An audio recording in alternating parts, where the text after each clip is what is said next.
Video kali ini akan membahas mengenai cara konfigurasi router MikroTik pada jaringan lokal. Router MikroTik biasanya kita gunakan untuk membagi akses internet ke lebih dari satu perangkat atau komputer di dalam jaringan. Dan juga memungkinkan kita untuk melakukan pengaturan hak akses dan kecepatan. Jadi mungkin ada komputer yang punya hak akses penuh atau hanya pada jam-jam tertentu, dan juga kita bisa menentukan kecepatan yang berbeda-beda untuk setiap komputer yang ada pada jaringan. Jadi misalnya kita sudah memiliki satu buah komputer yang terkoneksi ke internet, tetapi bagaimana jika kita memiliki beberapa komputer lain yang juga akan terakses ke internet? Nah, di sini kita membutuhkan sebuah switch untuk menghubungkan komputer-komputer tersebut, dan juga kemudian kita membutuhkan router untuk melakukan konfigurasi tersebut. Kemudian kita harus melakukan perencanaan jaringan lokal. Di sini kita harus menentukan IP-IP yang akan kita pakai pada jaringan lokal kita. Untuk contoh kali ini kita akan menggunakan IP 192.168.30. Untuk networknya kita menuliskan notasi 192.168.30.0/24 atau subnet masknya 255.255.255.0.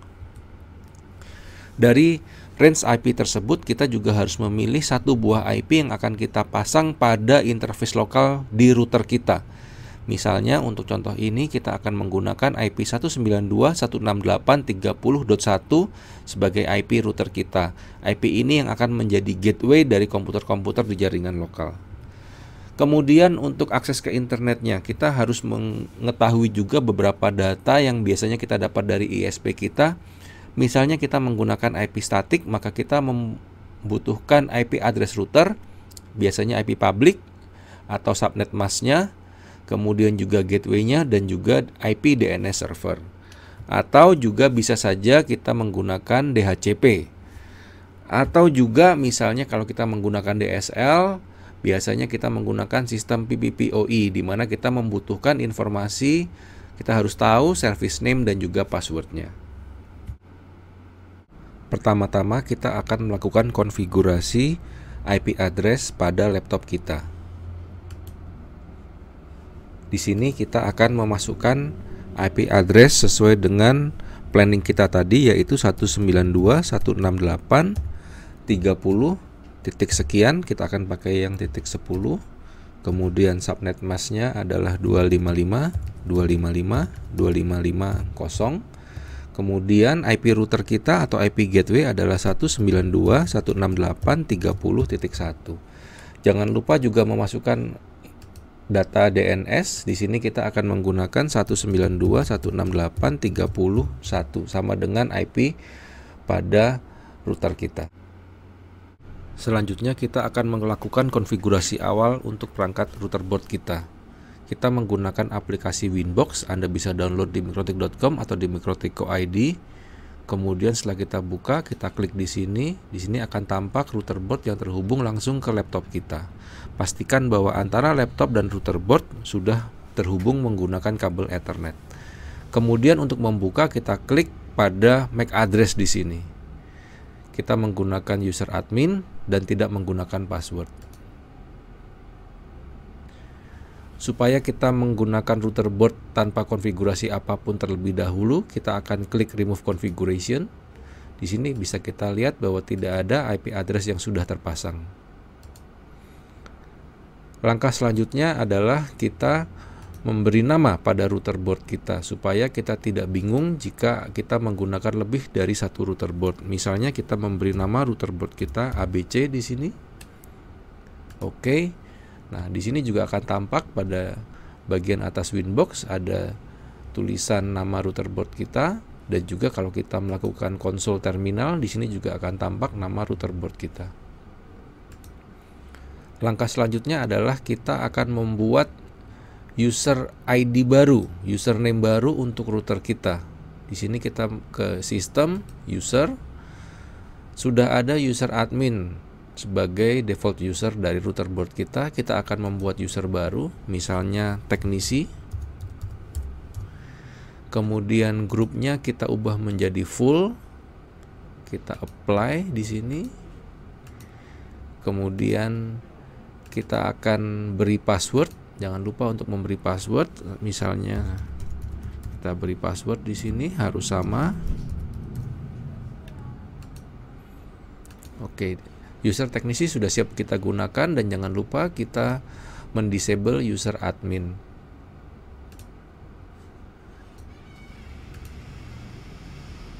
Kalau kita coba login kembali, kita sudah bisa menggunakan user teknisi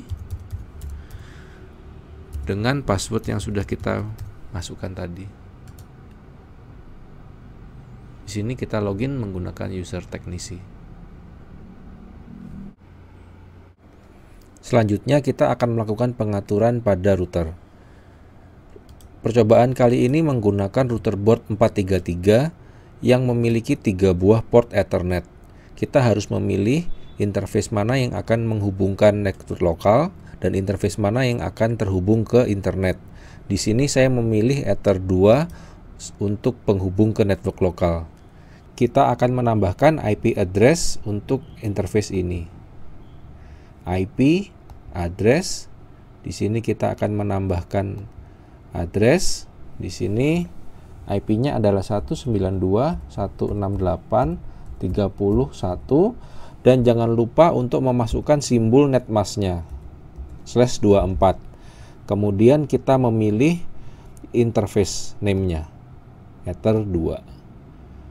Setelah menambahkan IP, kita bisa melakukan testing apakah konfigurasi IP di interface lokal sudah berjalan dengan baik.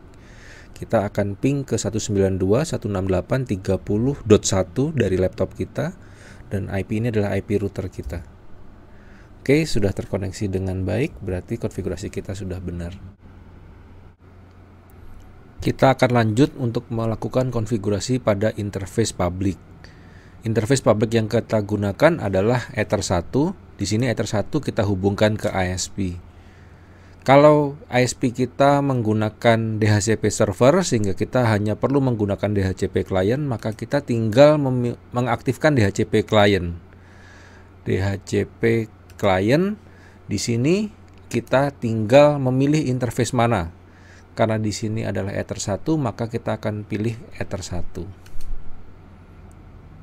Nah, bisa kita lihat di sini bahwa statusnya sudah bound, artinya kita sudah berhasil mendapatkan IP dari DHCP server milik ISP. Kalau kita lihat di sini di bagian IP, kita sudah mendapatkan IP address yang diberikan oleh ISP, dan kita juga sudah mendapatkan setting DNS. Settingan ini diberikan oleh DHCP server. Kita hanya perlu mengaktifkan allow remote request supaya customer kita bisa melakukan request DNS. Berikutnya adalah dari router kita kemudian bisa cek apakah sudah terkoneksi ke internet. Misalnya kita mau melakukan ping ke google.com. Ya, sudah bisa. Nah, supaya dari laptop bisa terkoneksi juga ke internet, maka ada satu hal lagi yang perlu kita lakukan adalah mengaktifkan masquerade. Jadi di IP firewall NAT, di sini kita menambahkan satu rule baru. Chainnya adalah source NAT.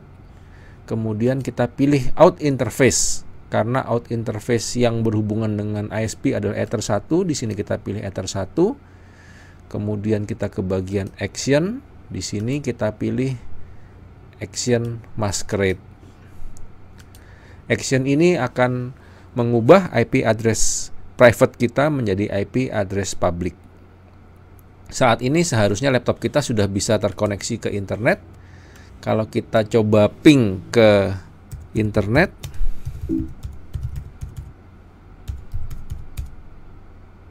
ya, laptop kita sudah terkoneksi ke internet. Konfigurasi tadi diasumsikan kita menggunakan DHCP client. Nah, baik, kita akan hapus konfigurasi DHCP client-nya. DHCP client kita hapus. Di sini kita harus menambahkan secara manual IP address. Ini ditanyakan ke ISP berapa IP address yang bisa kita pakai. Di tes ini kita akan menggunakan 202.168.2/28. Interface-nya Ether 1. Oke. Kemudian kita juga perlu menambahkan default root ada di IP. Kemudian root di sini kita tambahkan destination address 000/0 dan gateway-nya adalah 202.165.127.1. Informasi ini harus diminta dari ISP, tempat kita berlangganan. Oke. Kemudian ada satu setting lagi yaitu IP DNS setting. Nah, di sini juga harus kita masukkan IP address yang kita dapatkan dari ISP kita, IP DNS servernya. Oke. Saat ini pun laptop kita harusnya juga sudah terkoneksi ke internet. Baiklah. Di sini kita tahu bahwa IP address laptop kita, kalau mau kita lihat di IP ARP kelihatan ada 192.168.30.10. Bagaimana kalau kita mau melimit laptop ini, speednya berapa? Cara termudah adalah menggunakan simple queue. Ada di queue, kemudian simple queue, kita tinggal klik plus. Nama bisa kita buat apapun. Kemudian target address ini adalah IP address laptop kita. Di sini adalah 192.168.30.10. Nah, di sini kita tinggal buat upload berapa, download berapa. Misalnya di sini saya mau buat 128 kilo, downloadnya juga 128 kilo. Oke. Maka konfigurasi ini sudah akan bekerja untuk laptop. Hal terakhir yang perlu kita konfigurasi adalah NTP, ada di sistem, SNTP client. Di sini kita tinggal mengaktifkan enable, kemudian modenya adalah unicast, kemudian IP-nya adalah id.pool.ntp.org. Kita apply, kita dapat IP. Di sini sudah tercatat mengenai data konfigurasi NTP-nya. Kemudian untuk di sistem clock, ya, sistem clock di sini harusnya settingannya masih salah.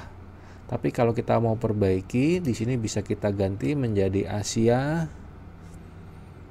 Jakarta. Kita apply.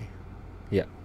Seharusnya sekarang konfigurasi waktunya sudah benar, dan meskipun router boardnya kita restart, waktu akan menunjukkan dengan benar. Demikianlah konfigurasi dasar menggunakan router OS MikroTik. Terima kasih.